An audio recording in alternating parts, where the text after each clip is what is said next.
अंधेरी रात में चारों तरफ सन्नाटा छाया हुआ था।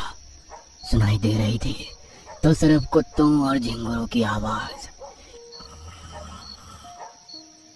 इसी रात में गंगाराम की आंख खुली।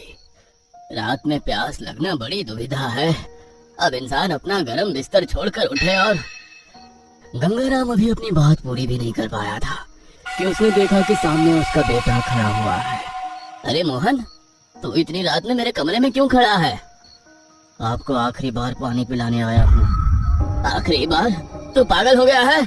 लेकिन अब मोहन कुछ नहीं बोला। उसने सीधा एक डंडे से गंगाराम के सिर पर वार कर दिया। गंगाराम चिल्लाकर बाहर की तरफ भागा। बचाओ बचाओ, मेरा बेटा मुझे मार डालेगा। गंगाराम अपने घर से बाहर आ चुका था। उसके चिल्लाने से कुछ लोग उठ गए थे, लेकिन तभी पीछे से मोहन भी आ गया और उसने डंडे के लगातार वार से गंगाराम को मार डाला और वापस घर में भाग गया। हे भगवान, मोहन ने अपने पिता को मार डाला।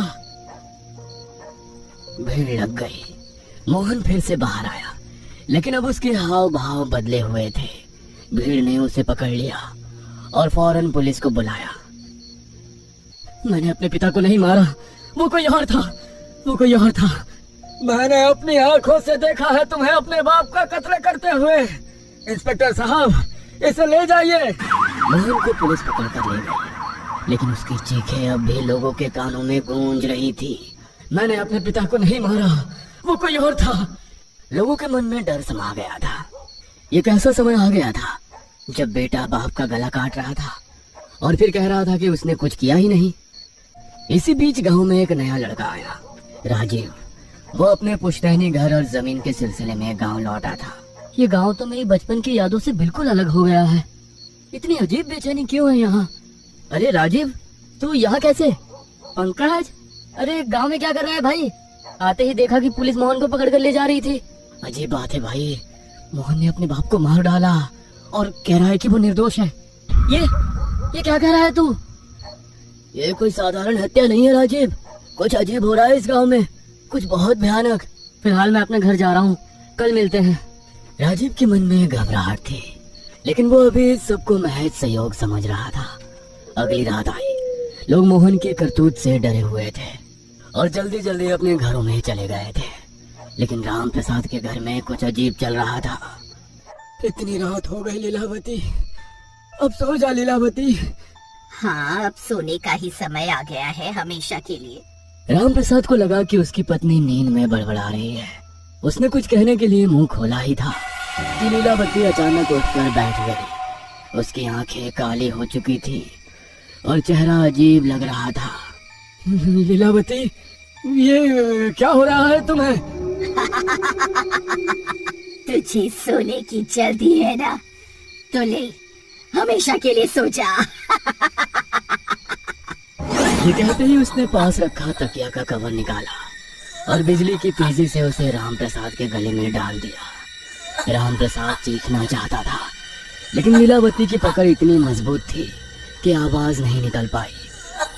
कुछ ही सेकंड्स में राम प्रसाद की आंखें फटी रह गई, शरीर में ढाल हो गया और वो हमेशा के लिए शांत हो गया। लीलावती की हंसी पूरे घर में गूंज उठी। ये कौन हंस रहा है? बाहर जाकर देखना पड़ेगा। राजीव बाहर आया तो राम प्रसाद के घर के बाहर पहले से ही भीड़ लगी हुई थी। राम प्रसाद की लाश देखकर हर कोई सहम गया था, पर सबसे ज्यादा डरावनी बात यह थी कि लीलावती अब रो रही थी। ये क्या कर दिया तूने लीलावती? मुझे नहीं पता, मैं तो कुछ काम से बाहर गई थी, जब वापस आई तो ये हो गया था। झूठ! अरे तुम्हारे हंसने की आवाज मेरे घर तक आ रही थी। पुलिस फिर से बुलाई गई और लीलावती को भी गिरफ्तार कर लिया गया। 2 खून हो चुके थे, पहले गंगाराम, फिर राम प्रसाद। लोग सदमे में थे, किसी को कुछ समझ में नहीं आ रहा था। क्या ये सिर्फ हत्याएं थी या सच में कोई अज्ञात शक्ति गांव में कहर बरपा रही थी? इसी बीच गांव का सबसे बुजुर्ग आदमी, जो अपनी उम्र के चलते अब ज्यादा बाहर नहीं निकलता था, चौपाल पर आ बैठा। ये छलावा का काम है। छलावा? हाँ, छलावा, जो किसी के रूप में आ सकता है, अपने शिकार की पहचान ले सकता है और जब तक वो अपना काम पूरा ना कर ले तब तक उसका कोई कुछ नहीं बिगाड़ सकता। लेकिन लेकिन कोई अपने खून के रिश्ते को क्यों मारेगा? यही तो छलावे की ताकत होती है। ये तुम्हें दिखेगा तुम्हारे अपने जैसा, बोलेगा तुम्हारे अपने जैसा, लेकिन असल में वो तुम्हारा अपना होगा ही नहीं। राजीव जो खुद पुलिस वाला था, तर्क देते हुए बोला, ये सब अंधविश्वास है, छलावा वलावा कुछ नहीं होता। मैं पुलिस वाला हूँ, मैं पता लगाऊंगा कि असली गुनहगार कौन है। बूढ़ा हंसता हुआ अपने घर में चला गया। रात का तीसरा पहर था। पंकज अपने घर में सोया हुआ था। अचानक दरवाजे पर दस्तक हुई। कौन है इतनी रात को? कोई जवाब नहीं आया, लेकिन दस्तक जारी रही। पंकज उठकर दरवाजे की तरफ बढ़ा और जैसे ही उसने दरवाजा खोला, उसके सामने श्यामलाल खड़ा था, लेकिन उसकी आंखें असामान्य रूप से लाल थी। श्यामलाल, इतनी रात को यहाँ? पंकज, तेरा वक्त पूरा हो गया। ये कहते ही उसने पास रखा लोहे का सरिया उठाया और झटके से पंकज के सिर पे दे मारा। पंकज की दर्द भरी चीख पूरे गांव में गूंज उठी। जब लोग दौड़ते हुए उसके घर पहुंचे, तब तक वो मर चुका था। गांव में फिर से दहशत छा गई। अब ये पूरी तरह साफ हो चुका था कि ये कोई सामान्य घटनाएं नहीं थी। इस गांव के लोगों को क्या हो गया है? मैंने कहा था ना, तब मेरी बात किसी ने नहीं सुनी। पंकज की मौत के बाद गांव में कोई भी बाहर निकलने की हिम्मत नहीं कर रहा था, लेकिन इस डर के बावजूद अगले ही रात एक और हत्या हो गई।